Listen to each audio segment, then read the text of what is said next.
नमस्कार दोस्तों, हमारे यूट्यूब चैनल एग्जाम लर्नर में आपका स्वागत है। दोस्तों, आज के इस वीडियो में हम लोग यूपी ट्रिपल एससी यानी कि उत्तर प्रदेश अधीनस्थ सेवा चयन आयोग द्वारा आयोजित पेट एग्जाम 2022 के लिए घटना चक्र 2 सीरीज का चौथा मॉडल पेपर आज हम लोग देखेंगे।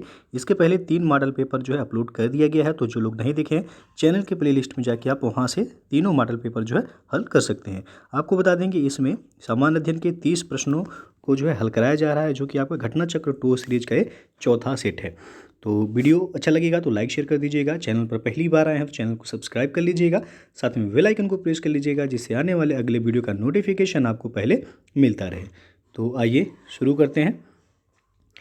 आज का जो पहला प्रश्न है, निम्नलिखित में से किसको चालकोलिथिक युग भी कहा जाता है? 4 विकल्प है आपके सामने, यहाँ पे कौन सा ऑप्शन सही हो जाएगा? तो पहले का आपका सी ऑप्शन सही होगा यहाँ पे, ताम्रपाषाण युग। ताम्रपाषाण युग को जो है चालकोलिथिक युग या फिर जो है कैल्कोलिथिक युग कहा जाता है।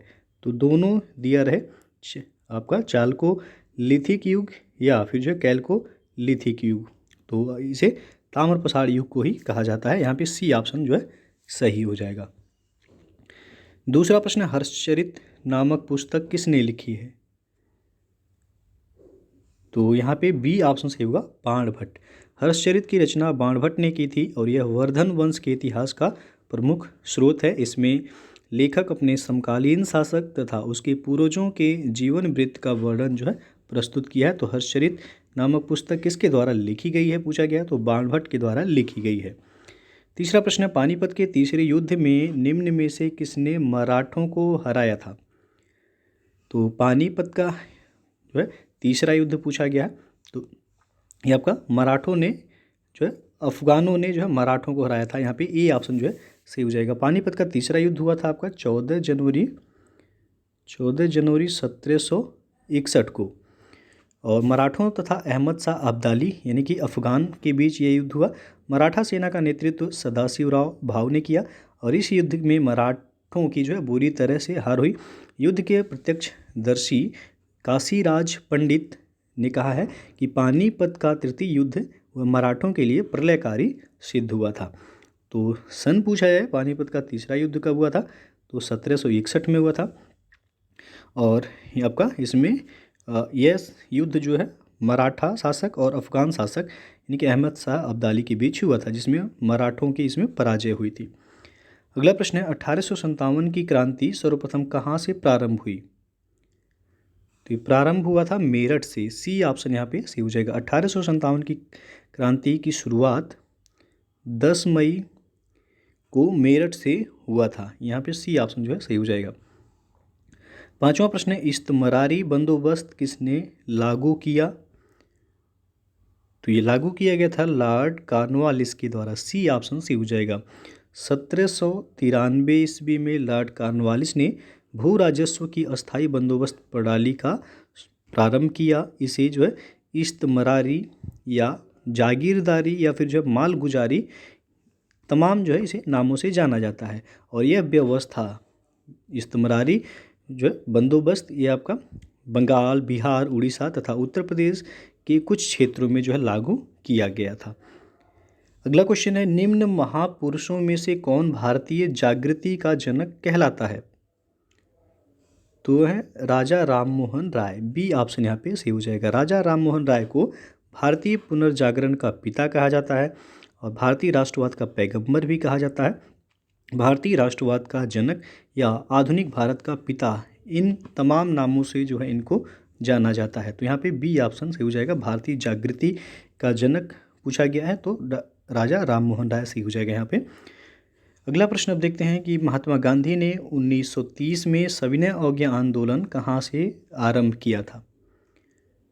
तो ये आरंभ हुआ था दांडी से। यहाँ पे बी ऑप्शन सही हो जाएगा। महात्मा गांधी ने 12 मार्च 1930 को साबरमती आश्रम से 80 सहयोगियों के साथ पैदल चलकर 24 दिनों में लगभग गांधी जी द्वारा 390 किलोमीटर, यानी कि मील में पूछा जाए तो 241 मील और किलोमीटर में पूछा जाए तो 390 किलोमीटर चलकर यह यात्रा दांडी जो कि गुजरात के नवसारी ज़िले में स्थित है वहाँ पहुँचे। वहाँ से 6 अप्रैल 1930 को उन्होंने नमक कानून भंग कर सविनय अवज्ञा आंदोलन का आरंभ किया था। तो यहाँ पे बी ऑप्शन जो है सही हो जाएगा। अगला क्वेश्चन है 1904 में क्रांतिकारी संगठन अभिनव भारत संगठित किया गया था।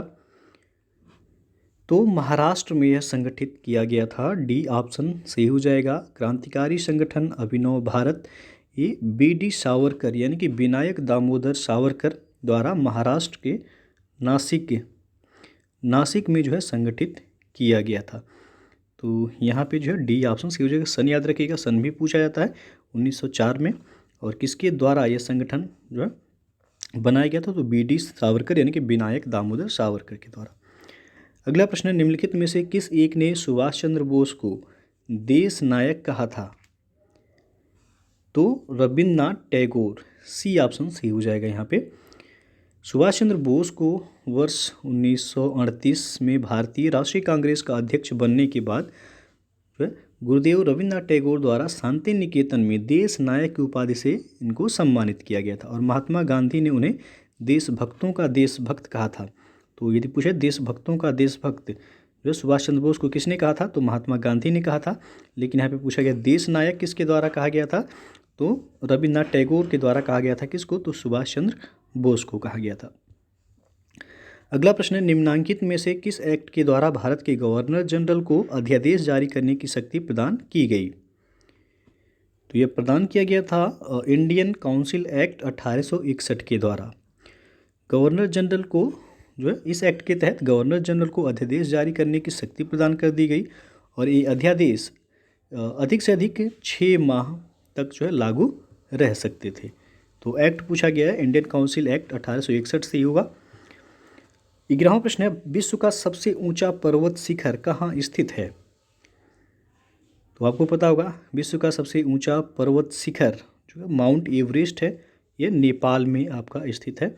सी ऑप्शन सही हो जाएगा। और इसकी ऊंचाई देखा जाए वर्तमान में माउंट एवरेस्ट ये विश्व की सबसे ऊंची पर्वत चोटी है।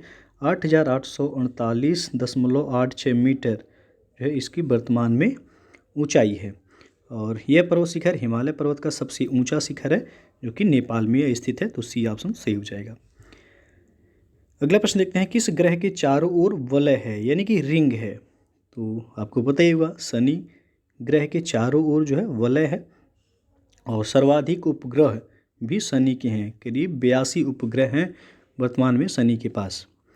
तो सर्वाधिक उपग्रह वाला ग्रह कौन सा है, शनि है। पृथ्वी का एकमात्र उपग्रह है चंद्रमा। बुध और शुक्र 2 ऐसे जो है ग्रह हैं जिनके कोई भी उपग्रह नहीं है। मंगल ग्रह के 2 उपग्रह हैं, एक का नाम है फोबोस और एक का नाम है डीमोस। तो दोनों पूछा जाता है मंगल ग्रह के 2 उपग्रह कौन से हैं, फोबोस और डीमोस हैं। अगला प्रश्न देखते हैं तमिलनाडु में जाड़ों में वर्षा क्यों होती है। तो जो है उत्तर पूर्वी मानसून के द्वारा जो है तमिलनाडु में जाड़ों के मौसम में जो है वर्षा होती है। यहाँ पे ये विकल्प सही हो जाएगा। और यह जो है बंगाल की खाड़ी से नमी प्राप्त कर लेती है। तो यहाँ पे ए ऑप्शन जो है सही हो जाएगा। आपका पूछा गया है तमिलनाडु में जाड़ों में वर्षा क्यों होती है, तो उत्तर पूर्वी मानसून से होती है। जबकि भारत में इसे लौटते हुए मानसून भी कहा जाता है। लौटते हुए मानसून के द्वारा तमिलनाडु में बारिश होती है। जबकि दक्षिण पूर्वी मानसून के तहत जो है पूरे भारत में वर्षा होती है। अगला क्वेश्चन आपका नर्मदा जो है किस ओर बहने वाली नदी है। तो नर्मदा नदी आपका पश्चिम की तरफ बहने वाली नदी है। नर्मदा और ताप्ती जो ऐसी नदी हैं जो कि भ्रंश घाटी से होकर के बहती हैं और ये पश्चिम की तरफ बहने वाली नदियां हैं। ये आपका अरब सागर में जा कर के गिरती हैं। तो नर्मदा और ताप्ती जो है याद रखिएगा पश्चिम की तरफ बहने वाली नदियां हैं और भ्रंश घाटी से होकर ये प्रवाहित होती हैं। प्रश्न पूछा जाता है कौन सी नदी भ्रंश घाटी से होकर के जो प्रवाहित होती है, तो नर्मदा है, नर्मदा ताप्ती है। और पश्चिम की तरफ बहने वाली अन्य नदियों में आपका नर्मदा ताप्ती तो है ही, साबरमती है, माही नदी है, ये पश्चिम की तरफ ही जो है बहने वाली नदियां हैं। अगला क्वेश्चन है भारत वन स्थिति रिपोर्ट 2021 के अनुसार देश में कुल वनावरण क्षेत्र कितना है। तो बनावरण केवल पूछा गया 21.71 हो जाएगा यहाँ पे ए ऑप्शन सही हो जाएगा। भारत वन स्थिति रिपोर्ट 2021 के अनुसार पूछा गया है कि वनावरण कितना है, तो 21.71% है। अगला प्रश्न आप देखते हैं, भारतीय आर्थिक समीक्षा प्रकाशित करता है कौन? तो ये प्रकाशित किया जाता है वित्त मंत्रालय के द्वारा। बी ऑप्शन यहाँ पे सही हो जाएगा। आर्थिक जो भारतीय आर्थिक समीक्षा है यानी कि इकोनॉमिक सर्वे है, ये वित्त मंत्रालय के द्वारा प्रकाशित किया जाता है। अगला प्रश्न देखते हैं, वित्तीय वर्ष 2020-21 के अनुसार भारत का सबसे बड़ा मक्का उत्पादक राज्य कौन सा था? तो सबसे बड़ा मक्का उत्पादक राज्य पूछा गया है, कर्नाटक से हो जाएगा। 2020-21 का डाटा ये पूछा गया। पहले स्थान पे जो है मक्का उत्पादन में देखा जाए तो कर्नाटक का स्थान रहा है। दूसरे नंबर पे है मध्य प्रदेश, तीसरे पे है महाराष्ट्र। तो यहाँ पे पूछा गया पहले स्थान पे कौन सा राज्य है, कर्नाटक है। अगला क्वेश्चन है, जीएसटी क्या है? जीएसटी यानी कि गुड्स एंड सर्विस टैक्स। तो ये आपका एक अप्रत्यक्ष कर है, यहाँ पे बी ऑप्शन सही होगा। जीएसटी के बारे में पूछा गया है, तो ये आपका अप्रत्यक्ष कर है। और जीएसटी लागू कब हुआ था? तो 1 जुलाई 2017 को जीएसटी लागू किया गया था, और एक अप्रत्यक्ष यानी कि इनडायरेक्ट टैक्स है ये। अगला क्वेश्चन, नीति आयोग के अध्यक्ष निम्नलिखित में से कौन है? तो नीति आयोग के अध्यक्ष जो है वर्तमान में प्रधानमंत्री होते हैं, जो प्रधानमंत्री होते हैं वर्तमान में, वही नीति आयोग के अध्यक्ष होते हैं। तो प्रधानमंत्री नरेंद्र मोदी हैं, तो यहाँ पे सी ऑप्शन सही हो जाएगा। नीति आयोग के अध्यक्ष कौन है? तो नरेंद्र मोदी हैं। और नीति आयोग के उपाध्यक्ष पूछा जाता है, तो अभी हाल ही में इनकी नियुक्ति हुई है नीति आयोग के उपाध्यक्ष की, डॉक्टर सुमन के बेरी, ये नीति आयोग के जो है उपाध्यक्ष हैं। और नीति आयोग की स्थापना कब हुई थी? तो 1 जनवरी 2015 को नीति आयोग की स्थापना की गई थी। किसके स्थान पे? तो योजना आयोग के स्थान पे नीति आयोग की स्थापना किया गया था 1 जनवरी 2015 को।